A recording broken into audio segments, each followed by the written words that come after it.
UGC की कर लेते हैं। यूजीसी के नए नियमों को लेकर देश भर में कोहराम मचा हुआ है। ये जातीय डिस्क्रिमिनेशन फैलाना चाहता है, युवाओं को लड़ा करके आपस में इस देश में गृहयुद्ध खड़ा करना चाहता है।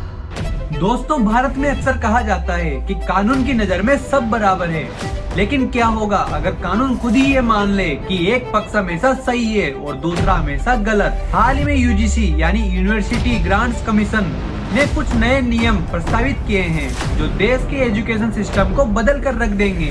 ये सरकार ने नहीं किया है प्रोएक्टिवली, ये इंदिरा जयसिंह और दिशा वाडेकर ये 2017 में जो रोहित वेमुला की खुदकुशी का मसला आया, उसके बाद से वेमुला एक्ट बनाने की मांग उठ रही थी। तो यह एक मांग पिछले 8-9 साल से उठ रही थी, तो यह काफी लंबी मांग है। क्योंकि एक तरफ सरकार इसे सामाजिक न्याय कह रही है तो दूसरी तरफ छात्र इसे कानून का हथियार बता रहे हैं। आज के वीडियो में हम बिना किसी इमोशन के सिर्फ फैक्ट्स के आधार पर समझेंगे कि ये नए नियम असल में क्या है। एक दलित छात्र उस लड़की से जाकर प्रपोज करता है, उस प्रपोज को वो लड़की ठुकरा देती है। उसके बाद होता ये क्या है, SC ST OBC एक्ट लगा दिया जाता है। उसके बाद 10 साल की जेल, जिंदगी बर्बाद, खत्म। और ये देश के एजुकेशन सिस्टम को कैसे बदल सकते हैं, लेकिन उससे पहले हमें एक जरूरी सवाल का जवाब ढूंढना होगा। क्या यूजीसी के नियम भेदभाव खत्म करने आए हैं या अनजाने में नया भेदभाव पैदा कर रहे हैं?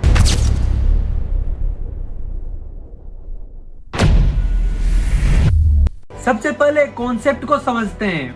मान लीजिए सरकार ने 100 नौकरियां निकाली है, तो जो सबसे ज्यादा योग्य है उसे नौकरी मिलनी चाहिए। लेकिन भारत में सिस्टम ऐसा नहीं चलता, यहाँ चलता है रिजर्वेशन। अब भारत में रिजर्वेशन सिस्टम कैसे काम करता है? SC 15% और ST 7.5%, OBC 27% और EWS 10% और बाकी लगभग 40% सीटें हैं। ध्यान दीजिए, ये 40% जनरल के लिए नहीं होती।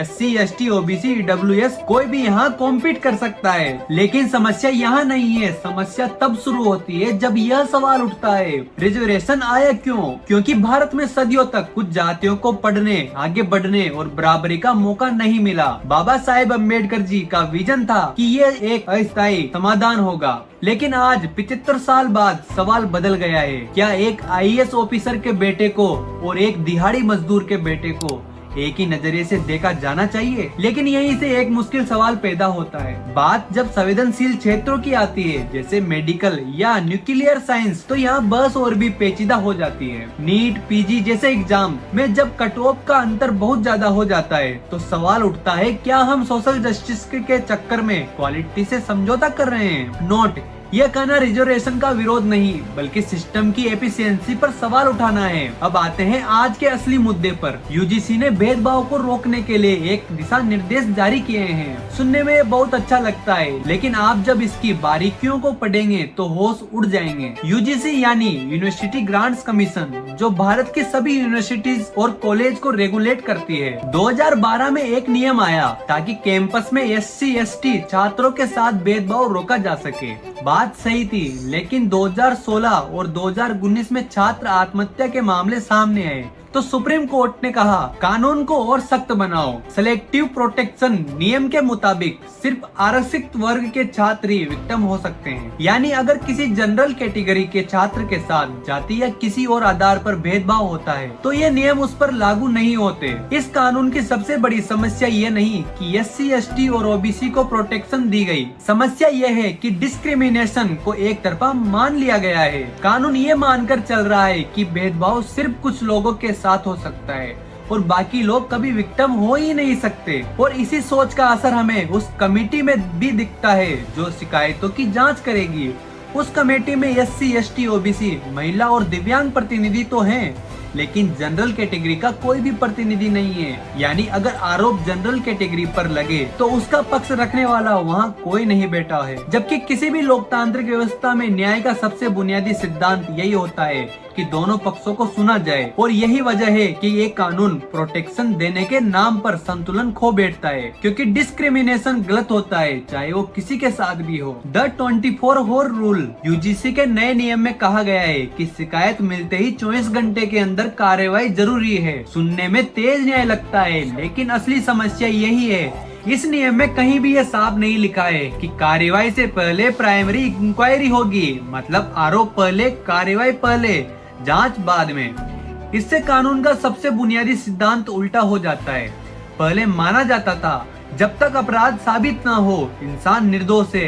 अब सिस्टम मान लेता है पहले सजा बाद में जांच, और यही से गलत शिकायतों और मिसयूज का खतरा शुरू होता है। सोचिए किसी प्रोफेसर ने छात्र को कम नंबर दिए या अनुशासन सिखाया और छात्र ने बदले की भावना से शिकायत कर दी, तो सस्पेंशन तुरंत होगा, बदनामी तुरंत होगी, लेकिन सच साबित होने में सालों लगेंगे। क्या कोई भी इंस्टीट्यूशन ऐसे माहौल में निष्पक्ष होकर काम कर पाएंगे? सुप्रीम कोर्ट ने खुद माना है कि SC/ST एक्ट का कई बार निजी दुश्मनी निकालने के लिए गलत इस्तेमाल हुआ है।